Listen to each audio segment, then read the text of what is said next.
प्यार से कहना धन गाजी। अच्छाई निकाली जा सकती है, एक बुराई निकाली जा सकती है। तो भक्तों ने हमेशा वो अच्छाई की ओर ही रुख करना सिखाया है कि परिस्थिति अगर इस परमात्मा ने दी है तो अच्छी ही होगी। एक अगर उस परिस्थिति को अच्छा नहीं समझ रहे हम तो वो हमारी कमी है। इस परमात्मा ने तो पूर्ण किया है इस परिस्थिति को भी। जब इस परमात्मा ने हमको जो कुछ दिया वो परमात्मा का जो दान है, तो ये परमात्मा जहाँ पूरा है तो परमात्मा की दी हुई हर परिस्थिति भी पूर्ण है। फर्क सिर्फ हमारे नज़रिए का होता है कि उसको हम किस तरह देख रहे हैं, उस परिस्थिति में से हम निचोड़ क्या निकाल रहे हैं, उससे सिखलाई क्या निकाल रहे हैं। क्या हम सिर्फ हमारे अनुसार कुछ नहीं हुआ तो उसके वजह से इस परमात्मा को ही कोस रहे हैं, या ये भी मान रहे हैं कि ये ही हमारे लिए बेस्ट है और कैसे इसमें वरदान छुपा हुआ है। तो एक ये नज़रिया भक्तों ने हमेशा से जो जिया कि आध्यात्मिक पहलू अपना हर किसी ने जहाँ एक बहुत ही उस नज़रिए का बनाना है कि जीवन में ये शरीर मिला है, ये मटीरियलिस्टिक वस्तुएं मिली हैं, घर बार रिश्तेदारी बहुत कुछ मिला है, तो क्या इसी में पूरा समय रहकर इस परमात्मा के लिए समय नहीं निकालना, या फिर एक चुनाव अपना है कि इस परमात्मा के प्यार के रंग में ऐसे रंगे जाएं कि कोई दुनियावी रंग फिर छू नहीं सकता। ये पक्के का रंग, ये एक हर समय रहने वाला रंग, और इस रंग को जिसने भी अपने ऊपर लगाया वो हमेशा के लिए आनंदित हो गए। एक जीवन हर समय के लिए झूम झूम के जिया गया। और वो फिर बात कि भक्तों के जीवन में भी विपरीत परिस्थितियां आईं तो भी उन्होंने कभी इस परमात्मा से विश्वास नहीं तोड़ा। तो बात वही कि परमात्मा के प्यार में जो रंग जाते हैं वो खुद ब खुद बदल जाते हैं। एक सामाजिक रूप से चाहे रहन सहन वैसा ही रहेगा जैसे ये परमात्मा के प्यार से पहले का था, वो एक शक्ल आकार सब सेम रहेगा। सिर्फ और सिर्फ जो बदला जाएगा वो मन के भाव बदलते हैं। तो ऐसा ही बदलाव हर किसी के जीवन में मुबारक बदलाव होता है कि ये एक संसार में जितने भी अलग अलग प्रकार के चाहे इंसानों के साथ मुलाकात होनी, और वो एक अलग अलग कल्चर बैकग्राउंड, दिखने में अलग, खान पान अलग, सब तरह से वो एक डाइवर्सिटी रूप, और कैसे वो होने के बावजूद भी सब परमात्मा के साथ जो एकत्व के बंधन में हैं, तो हर एक को एक दूसरे में परमात्मा ही नज़र आता है। और कैसे फिर एक ये एकत्व ही दिल पे हर समय का, और उससे फिर कोई किसी में फ़र्क नहीं दिखता, कोई ऊंच नीच जाति पाति प्रांति कुछ भी फ़र्क नहीं, सब अपने हैं, सब ही पूजनीय हैं। तो कैसे ये परमात्मा का वास तो पूरी सृष्टि के कण कण में है, और वहीं जो हर किसी में भी, और यही परमात्मा को देखना ब्रह्म ज्ञान है कि इस परमात्मा को जब हर समय के लिए ये दिखाई देगा कि हर जगह ही मौजूद है, तो फिर एक जहाँ अपनी भी चेतनता जाग उठेगी।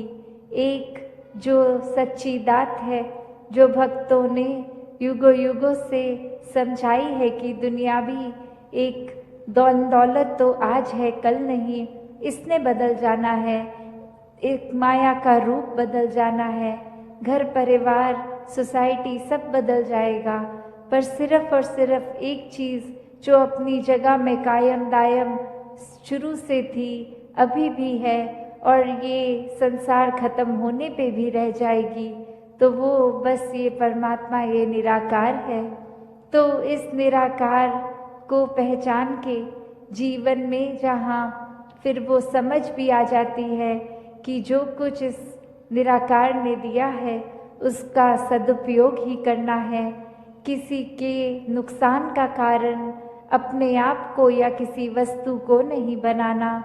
मन में भाव हर किसी के लिए एक शुद्ध विचार रखते हुए हर किसी के लिए फिर वो मन से एक दुआ अरदास कि ये जहाँ किसी के दिन घर में जीवन में एक स्वास्थ्य रूप किसी भी तरह का एक नुकसान हो रहा है, तो वो भी एक भक्तों का दिल तो इस तरह पिघलता है, किसी को देखकर ठीक नहीं है तो उनसे ज़्यादा उनका दर्द भक्त समझते हैं। तो कैसे ऐसे वाले जीवन को मुबारकबाद जीवन कहा जाता है। ये एक परोपकारी जीवन होता है। अपने लिए सेल्फ सेंटर्ड होके, सेल्फिश होके, ये अपने ऊपर केंद्रित नहीं, पूरे संसार की भलाई के लिए भक्त अपना जीवन लगा देते हैं। पूरी ह्यूमैनिटी, पूरी मानवता के लिए ये संसार में आकर, तो कैसे जहाँ एक मन में भी भाव होते हैं कि ये एक समान अगर नहीं भी कोई दिख रहा पर सब ही एक है, तो भाव वही कि भक्तों ने युगों से ये जो संदेश दिया है कि कैसे इस परमात्मा को जानकर फिर अपने जीवन में बदलाव आ सकता है। ये जीवन बहुत ही सहज जिया जा सकता है। ये मन एक स्थिर करके हर समय रखा जा सकता है। इस स्थिर के साथ नाता जोड़ लिया तो मन भी स्थिर। ये एक दुनियावी आंधियाँ आती भी हैं अगर, तो वो कुछ पीस ऑफ माइंड, ये चैन और सुकून दूर नहीं कर सकती। फिर तो हर किसी एक अवस्था में ही लगता है कि ये बहुत ही अच्छा समय निकल रहा है। अगर कुछ है भी तो ये परमात्मा ने बहुत जल्दी काट देना है। तो कैसे एक जीवन में हर कोई इस रंग में ही रंगा रहे, तो हर किसी ने अपना जीवन एक सुखमय जीवन बनाना है, तो इस निराकार का ही सहारा लेना है। वो सहारा भी मन में नहीं टिकता, और मन से जुड़ी हुई जो पहली चीज़ आती है वो अहंकार तजना, वो एक समर्पित भाव, मन को एक अपने होने के इस एहसास से हटना होगा और इस परमात्मा के लिए हमेशा अर्पित रहना है, एक सेवा में अर्पित रहना है। तो ये सुकून यहाँ समर्पित होने के बाद जो मिलता है, तो कैसे समर्पण के साथ सुकून। तो अपने जीवन में जहाँ हम समर्पण की बात करते हैं, तो ये समर्पण कैसा समर्पण है। एक समर्पण सिर्फ ये तो नहीं कि कभी अक्सर जीवन में हम देख लेते हैं, हम कह देते हैं कि हमसे कोई सीनियर है, वो कुछ ऑर्डर्स दे रहे हैं और हम करते चले जा रहे हैं। अक्सर किसी ना किसी प्रोफेशन में देखा है, ऑफिसेज में या किसी भी सर्विस में, तो एक सीनियर का ऑर्डर मान लेना या फिर कोई अथॉरिटेटिव पर्सन, कोई टीचर, कोई और इस तरह से जो हम पे कोई बात करते हैं और वो मान लेना, वो अक्सर ये रूप उसका समर्पण का नहीं बन पाता, क्योंकि ये रूप तो वो डर से है कि वो जो कह रहे हैं वो करना ही होगा, वरना नौकरी से निकाल दिए जाएंगे, वरना फिर कोई और इस बात की रेपकशन हो सकती है। तो एक वो बात मानना वो हर प्रोफेशन में हो जाता है, पर मन वहाँ समर्पित नहीं होता। वो किसी भय के कारण या किसी और अन्य कारण से समर्पण होता है। तो यहाँ समर्पण होना मतलब एक दिल में प्रेम को रखते हुए प्रेम से समर्पित होना, ये प्यार से अपने आप को खोकर सिर्फ इस परमात्मा का होकर, ये समर्पित भाव मन का अगर इस तरह का समर्पण है तो वो मुबारक समर्पण है। तो कैसे एक अक्सर बात ये होती है कि हमने समर्पण अगर कर दिया तो ये जो इतने सालों में अक्सर अगर हम सोच के भी देखें कि छोटी उम्र से ही पढ़ते लिखते एक डिग्रियां मिल गई, एक हमें कोई और उपाधि मिल गई, तो ये कमाने के लिए चाहे कितने वर्ष लग गए, पर जब समर्पण की बात आती है, अहंकार को तजने की, अहंकार गंवाने की, तो उसमें उतने ही साल नहीं लगते। ये तो एक पल में ही समर्पण हो जाता है। जैसे ही ये मन समझ लेता है कि ये शरीर मैं नहीं हूँ, ये आत्मा का असली रूप परमात्मा है और शरीर ने तो अपनी यात्रा कुछ सालों में करके इसका एक विनाश हो जाना है, तो कैसे ये समर्पित जीवन जिया जाए जब तक जीवन है। तो बात वही एक कहानी के साथ तास अपनी रखना चाहेगी कि एक बार एक गुरु के पास शिष्य आता है जो काफ़ी सालों के बाद, और आते ही अपने गुरु के आगे 1000 सोने की गिनियाँ दे देता है और ये कहता है कि इतने वर्ष मैंने काम काज किया और बात मन में यही आती रही कि आपके सामने आशीर्वाद लेंगे जब 1000 गिनियाँ पूरी हो जाएंगी, और आज ये बोरी भर के आपके पास ये समर्पित करने के लिए आए हैं और आप इसको कबूल कीजिए। वही वो गुरु वो लेकर सामान अपने शिष्य से कहता है कि ठीक है, तुमने ये दी, मैंने स्वीकार करी, और अब ये जो सामने नदी बह रही है, सारी की सारी ये गिनियाँ उस पानी में बहा दो। और अब वो शिष्य के मन में सवाल कि क्या ये एक क्या ही बात हुई, इतनी मेहनत जो करी कि गुरु को देंगे और अब वो दे भी दिया, तो उसके बाद वो इसको अपने पास नहीं रख रहे हैं, वो इसको नदी में बहाने को कह रहे हैं। तो वही वो सवाल कि क्या फिर वो समर्पण था कि अगर एक क्या होगा अब उस वस्तु का, जिस तरह हम देना चाह रहे थे वो उस तरह अपनाई नहीं गई, उसको साथ तो कुछ और ही करने को कह दिया। तो वही ये ख्याल जहाँ उस शिष्य को आया और फिर वो अपने मन पे किसी तरह काबू करके, क्योंकि अब गुरु ने कहा था तो वो फॉलो करने के लिए किसी भी सोच विचार के साथ चला तो गया नदी किनारे कि ठीक है, अब कहा है तो ऐसा ही करना होगा।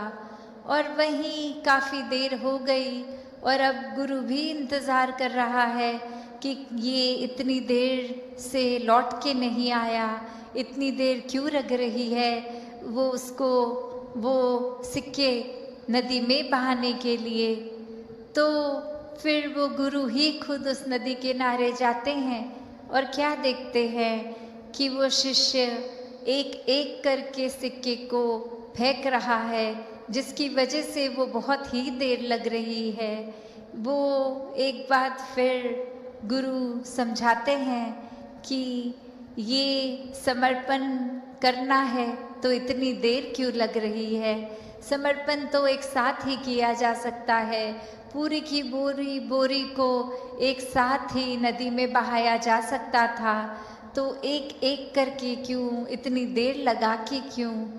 तो ये कहानी में तो ये मन की अवस्था ही है कि हम किस तरह एक अपने मन को इस तरह मान लेते हैं कि कोई अटैचमेंट हो गई, कोई और कारण से अगर ये लगा कि कुछ वस्तुएं इकट्ठी हो गई हैं, कोई उपाधियां मिल गई हैं, या कहीं अपने मोहल्ले में, अपने दायरे में बहुत नाम कमा लिया है, एक हमारा कुछ औहदा, कुछ रिस्पेक्ट बन गई है, एक तरह के हम सेलिब्रिटी बन गए हैं, कुछ 2-4 लोग हमें जान गए हैं, तो ये एक इम्पॉर्टेंट होने का अहंकार या कोई और तरह का अहंकार ये मन में घर कर लेता है।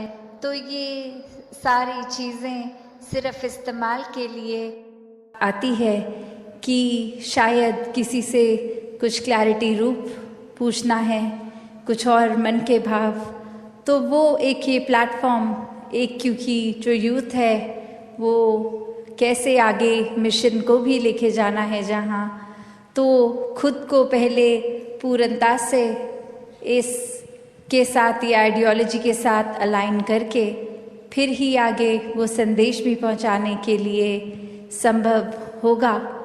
तो वो बात जैसे अभी एड्रेस भी हुआ, वो बात की एक मन की क्लैरिटी हो, पर ऐसा भी नहीं कि सिर्फ सवाल पूछने के लिए पूछा जाए। एक वाक्य ही अगर वो मन में कुछ सफाई है, कुछ चाहिए स्पष्ट होना, तो वो बात जहाँ, और अगर हम वो बात अपने जीवन में भी देखें, इन जनरल कोई भी वजह से किसी ने किसी के बारे में हमें ऐसे कहा कि एक व्यक्ति विशेष ने आपके लिए ऐसा सोच रखी, तो हम 1 मिनट में भी मान जाते हैं वो बात।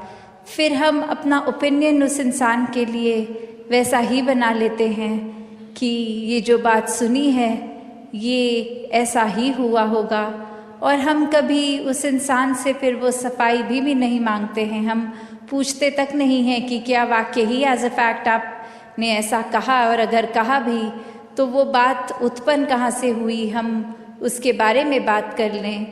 पर इंसान की फितरत की उस इंसान से तो बात नहीं करेंगे, उसके पीठ पीछे उसके बारे में औरों से करेंगे।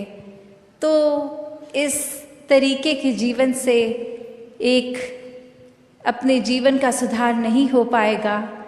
जैसे एक शायर ने भी बहुत खूबसूरती से लिखा कि गलत फहमियों से भी ख़त्म हो जाते हैं रिश्ते, गलती हमेशा कसूर की नहीं होती। कि अक्सर ये बात ज़रूरी नहीं कि कोई गलती ही हो, एक कसूर अगर किसी का है, एक वजह, वो गलती नहीं, पर वो हमारी ही सोच, हमारी ही परसेप्शन, हमारा ही नज़रिया किसी को गलत देखने के लिए। और फिर एक वही भाव कि अगर हमने किसी को दोषी करार दे ही दिया है, एक हमने डिसीजन बना लिया है, तो फिर चाहे फैक्ट कुछ भी हो हमारी नज़र में, तो वो इंसान दोष के लायक ही है। हमने खुद ही उस इंसान को अपनी नज़र से गिरा लिया, चाहे उसने कुछ ऐसा किया हो ना किया हो। उस टाइम हम अपने दिमाग को, इस चेतनता को, ये रैशनल को भी नहीं एक सामने रखते, बस हमने सोच लिया तो हकीकत ही बन गई वो हमारी। तो अक्सर संसार में इंसान अपने बहुत सारे ऐसे सत्य बना लेता है, तो कैसे वो सच्चाई हमने सोच ली, वो कल्पना कर ली, तो वो एक हमारा ही नज़रिया, वो माय वे और द हाईवे वाली बात कि जो मेरे सोच है वही सही है, औरों की राय मैटर नहीं करती, औरों का तरीका मैटर नहीं करता। तो ऐसी सोच अगर है तो हमारी ग्रोथ कहाँ है उसमें। एक जीवन को फिर हमने इतना ही अपने आप, अपनी ईगो से भर लिया, अपनी सोच से, अपने माइंडसेट को ही एक सही मानकर। तो कैसे इस जीवन में जब जिएंगे तो वो माया रूप यहाँ पे हावी होगा, क्योंकि when we are so full of ourselves, तो हम लर्निंग कहाँ से करेंगे, जबकि इस निराकार, इस दातार ने तो हर जगह इस कण कण से शिक्षा लेने का एक रूप दिया है। बस हमें वो रिसेप्टर बनना है कि ये हर जगह से जो शिक्षा मिल रही है उसको कैसे चैनलाइज किया जाए। तो ऐसा जो कर लेते हैं वो एक भक्ति हर समय की करते हैं क्योंकि जब इस परमात्मा को जानकर, इसमें विश्वास करके, इसको हर समय अपने आसपास देखकर, फिर चाहे किसी ने कुछ भी कहा हो, तो ये भक्तों का जीवन तो डार्केस्ट क्लाउड में सिल्वर लाइनिंग भी देख लेता है। एक बिना गुण की चीज़ में से भी गुण निकाल लेते हैं। तो फिर जहाँ एक स्वाभाविक गुण बह रहे हैं, वहाँ से तो भक्त कितने ही अनेकों गुण निकाल लेंगे। तो ऐसा जीवन हमारा एक हो जाए, ताकि हर तरफ से जो शिक्षाएं हैं वही मिलें। वरना तो एक अगर अक्सर ऐसे भी जो उदाहरण देखने को मिलते हैं कि हमारी सोच, इसने तो कभी ख़त्म नहीं होना, हमारी इच्छाओं ने भी कभी ख़त्म नहीं होना, एक वो सेटिस्फैक्शन, एक कंटेंटमेंट की बात, ये तो माया का ही रूप। क्योंकि अक्सर हम ये भी सोच लेते हैं कि माया सिर्फ एक मटीरियलिस्टिक चीज़ है, माया सिर्फ जो आँख देख सकती है वही है, चाहे वो एक घर हो, पैसा हो, एक और चीज़ें। पर अक्सर ये जो सूक्ष्म रूप की माया है, जो एक ये सोच में भी आ जाती है, क्योंकि इस परमात्मा को इस पल में देखना है, इसको ये लिविंग इन द मोमेंट वाली बात। तो ऐसे बात पे ये जो इस पल में इस परमात्मा के एहसास में रहना, वो ही एक एहसास है। वरना तो ये सिर्फ माया रूप चीज़ों, वस्तुओं, रिश्तों से ऊपर ये सोच में भी आ जाती है। तो कैसे एक ये वही बात हो गई, जैसे एक कहानी भी है कि एक इंसान, उसको एक थोड़े से कुछ लोग मिले और आगे वो इंसान सारे जा रहे हैं, कहीं रास्ता ख़राब है, तो वो एक डिसीजन बनाते हैं कि will go ahead as a group, ताकि कोई बात है भी तो इकट्ठे कोई वो रास्ता आराम से निकल जाएगा। और फिर वहीं वो बातें चल रही हैं जहाँ हर कोई अपने जीवन के बारे में बता रहा है, अपने डिज़ायर्स, अपने गोल्स। एक इंसान उनमें से जो बहुत ही सूझवान, संतमति वाला, उसको एक कुआं दिखता है और वहाँ एक बाल्टी जिसमें से वो उस कुएं में से पानी निकाल सकते हैं, पर वो देखता है कि ये बाल्टी का बेस तो टूटा हुआ है, तो एक वो बॉटमलेस बाल्टी हो गई।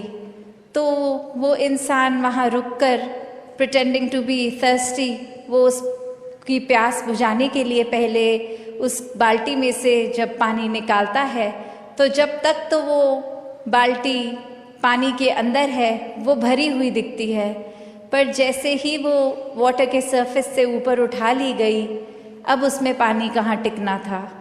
पर वो बार बार ये कर रहा है और बाकी के लोग देख रहे हैं कि ऐसा क्यों किया जा रहा है। और वो कह रहा है कि नहीं, अब मैंने ये ठान ली है बात कि जब तक ये बाल्टी को भर के मैं इसमें से पानी नहीं निकालूंगा तब तक घर नहीं जाऊंगा। तो अब ये फूलिशनेस साउंड कर रही है बाकी आसपास वालों को, और वो कह रहे हैं कि ये पॉसिबल ही नहीं है, आपने ऐसा एक गोल क्यों बनाया है जो अचीव ही नहीं हो सकता। तो और ऐसा करोगे तो हम सब तो आगे निकलेंगे, आप अकेले ही यहाँ रह जाओगे। तो बात वो समझाने की उनको फिर यही कहता है कि शुक्र है you bought this point up, क्योंकि हम सबको पता है ये बॉटमलेस बकेट है, इसको भरा नहीं जा सकता। तो हमारी सोच, हमारा मन भी ऐसा ही बॉटमलेस है, ये डिज़ायर्स भी आएंगे, ये एक इच्छा की पूर्ति होने के बाद दूसरी ने भी आना है। तो हमें एक, अगर हम उस भरोसे रहेंगे कि एक एक चीज़ आती रहे, उसको चेकलिस्ट में हम टिक करते रहेंगे, तो हमारे ये मन में और चीज़ें आनी एक बंद हो जाएंगी। ऐसा नहीं है, चीज़ों ने तो आते रहना है, ख्यालों ने तो आते रहना है। तो एक अगर हम इसी के पीछे भागते रह जाएंगे तो फिर एक जीवन कब जिएंगे। एक सेटिस्फैक्शन, कंटेंटमेंट की बात, ये सहज रूप में बहने की बात, ये स्थिरता की बात यहाँ आती है कि कैसे एक अपने चैनलाइज करने की बात, कि ये जो चीज़ है अगर हमारे लिए ज़रूरी है, वो कितनी ज़रूरी है उसको तो किया जाए, पर अंधाधुंध एक उस दौड़ में ना लगा जाए, वो रैट रेस में ना लगा जाए।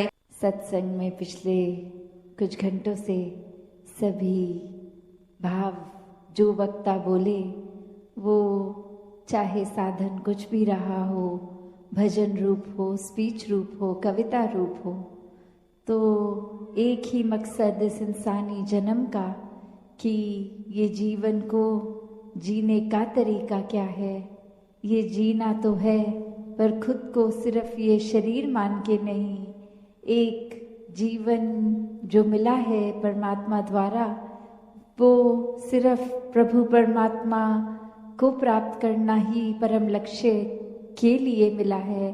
बाकी काम काज और जो भी इस जीवन में जीते जी होता है, वो तो साथ साथ एक स्वाभाविक रूप में हो जाता है, पर ये आत्मा का कल्याण जीते जी ही इस ब्रह्म ज्ञान द्वारा इस परमात्मा को प्राप्त करके होता है।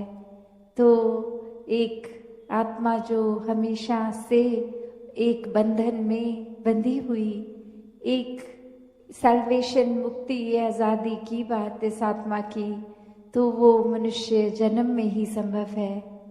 तो जीते जी समय न्या व्यर्थ किया जाए, ऐसा ही संतों ने सिखाया है।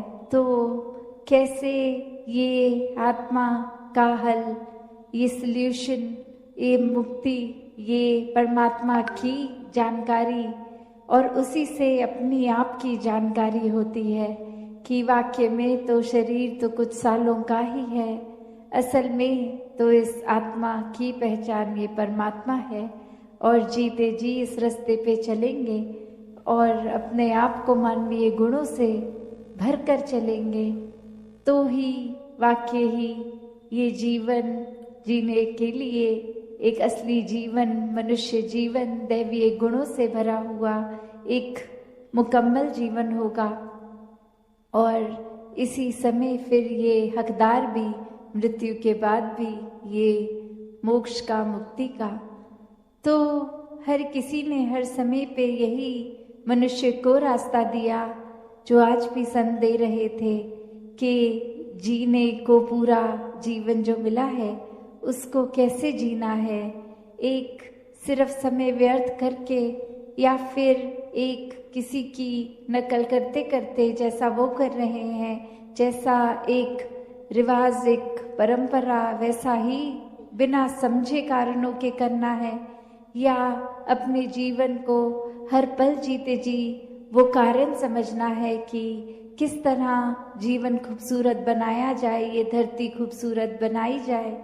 जिस समय हम इस धरती पे आए, ये धरती को जब छोड़ के जाएं, तो किस तरह उसको और सुंदर बना के जाना है। एक प्राकृतिक रूप में भी जहाँ एक कर्तव्य है हम सबका, किस तरह ये दूषित हवा को पेड़ उगा के भी स्वच्छ किया जा सकता है, और ये कचरा ना फैला के एक उस रूप में अपनी नियमित जगह पे वो कूड़ा इकट्ठा करना। और कैसे वो रिसाइकल की भी बात आती है कि व्यर्थ चीज़ नहीं करके उसका किसी और तरीके से भी इस्तेमाल करना। वही वो बात कि ये फिर प्रदूषण सिर्फ बाहरी संसार का नहीं, ये जीते जी हमें अंतर मन को भी साफ करना है, इस परमात्मा को और बसा के, जो कि पहले ही हमारे भीतर भी है, बाहर भी है, कण कण में है, हर जगह है।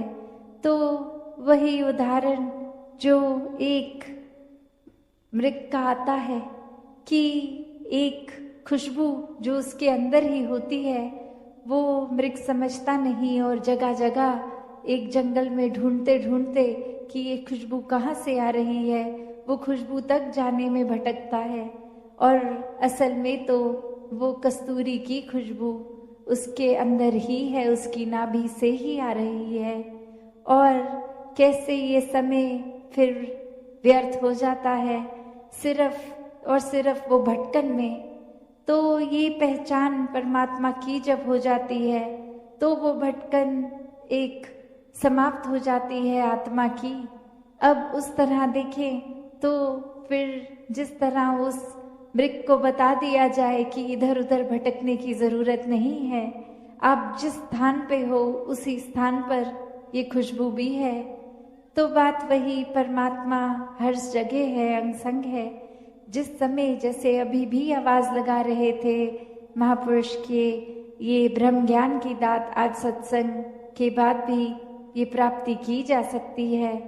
तो बात वही कि सिर्फ सत्संग में आने का मतलब सिर्फ वो नहीं कि आए एक क्रिया रूप में बैठ गए, कुछ सुना भी कुछ अनसुना किया, कुछ अपना ध्यान इधर उधर लगा लिया, भटका लिया, पर मूल को नहीं पकड़ा। मूल तो बस ये परमात्मा ही है। इस परमात्मा को जो पकड़ लेते हैं, मन में बसा लेते हैं, हर समय इसका दीदार करते हैं, एक एहसास में इसी निराकार के रहते हैं, तो वो ही वाक्य ही संत है।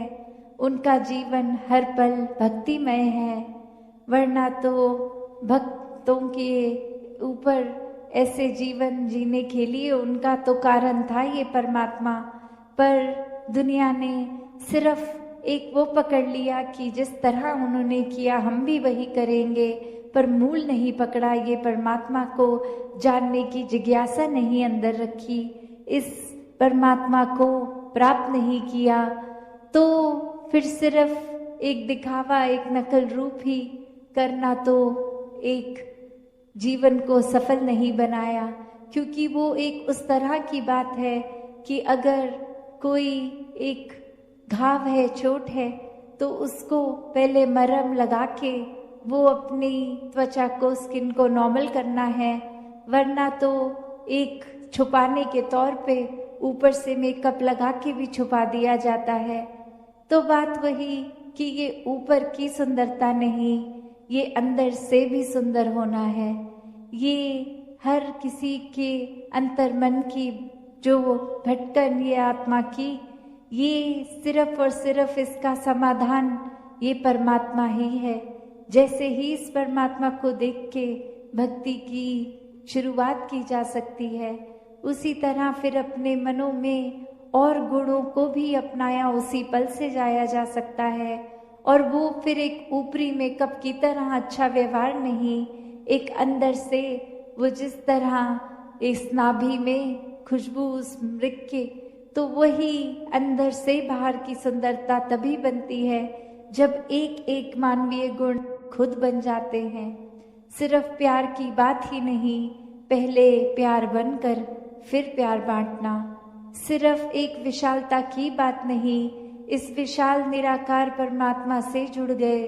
ये इतना विशाल जिसका कोई अंत ही नहीं है, कोई शुरुआत ही नहीं है। जब इसके साथ मन जोड़ लेंगे तो हम भी अपना मन इतना विशाल बना लेंगे कि सबको अपना लेंगे। हर किसी की कमियां हो ना हो उससे फर्क नहीं, कि सब प्यारे हैं, सभी इस परमात्मा की संतान हैं, सब में यही एक परमात्मा का निवास, सभी प्यारे, सभी श्रेष्ठ। और कोई भी और फिर हम जो मानवीय गुण सोचे भी, वो स्वयं बनना बहुत ही आसान हो जाता है। सिर्फ इस परमात्मा के ऊपर अपने मन को टिकाकर वो गुण खुद ब खुद हमारे अंदर आ जाते हैं। तो ऐसा व्यवहार, ऐसा जीवन हर एक के जीवन में आना संभव है। सिर्फ और सिर्फ उसके लिए ये अपने अहंकार का त्याग करना जरूरी है। क्योंकि एक अहंकार आते ही जब ये लगता है कि हमको कोई क्या सिखाएगा, हमें तो पहले ही सब कुछ आता है, हम जिस रास्ते पे चल रहे हैं वो रास्ता ही सबसे ठीक है, और किसी के पॉइंट ऑफ व्यू, नजरिया, रास्ता तो कोई मायने ही नहीं रखता। एक हमसे ज्यादा बुद्धिमान कौन होगा, हमसे ज्यादा शारीरिक बल किसमें होगा, हमसे ज्यादा आकर्षित करने वाला अपनी बातों से एक भारी सुंदरता से कौन होगा। ऐसा करते करते अगर भाव ये अहंकार के ही हो मन में, तो फिर तो कोई क्या ही सीखेगा। जब लगेगा हमको सब कुछ आता है, तो दासी और समय ना लेके इन्हीं शब्दों से अरदास इस निराकार से कि सेवा, सुमिरन, सत्संग हर एक के जीवन में आए, ये भक्ति हर किसी की और मजबूत होती चली जाए। साथ संगत जी, धन निरंकार जी। सत्संगत जी प्यार से कहना धन निरंकार जी। सत्संगत जी, एक बार की बात है, दो मित्र गुरु जी से शिक्षा प्राप्त कर राजा के दरबार में पहुँचे। राजा ने उन्हें कुछ ज्ञान की बातें सुनाने के लिए कहा। उनमें से एक ने कहा, देत बुलावम फरत लीलारम न विधा न चे पुरुषम। भावार्थ, राजा देता है तो भाग्य फलीभूत होता है, विधा या पुरुषार्थ से जगत के सुख साधन नहीं प्राप्त हुआ करते।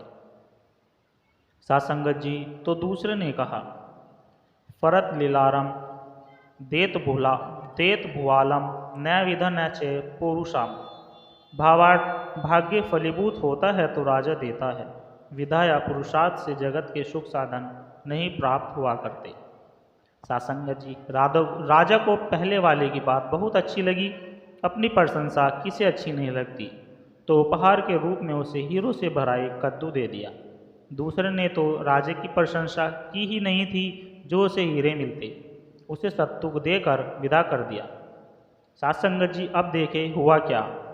यह कि पहले वाले को कद्दू खाना बिल्कुल पसंद नहीं था और सत्तू बहुत पसंद था। रास्ते में उसने अपने उस मित्र से कहा, भाई मुझे सत्तू बहुत अच्छा लगता है, तू मेरा कद्दू ले ले और मुझे अपना सत्तू दे दे।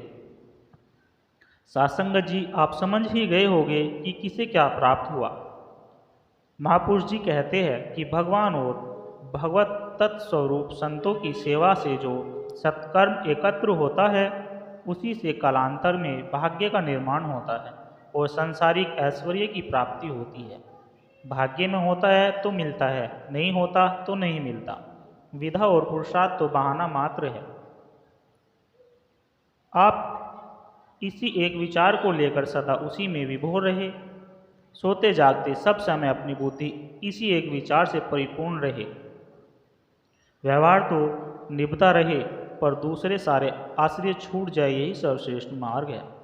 सत्संगत जी, साधारण मानव करोड़ों जन्मों के व्यवहार से जिन सब अवस्थाओं से मुक्त होता है, सावधान साधक एक ही जन्म में उन सभी अवस्थाओं को भोग लेता है।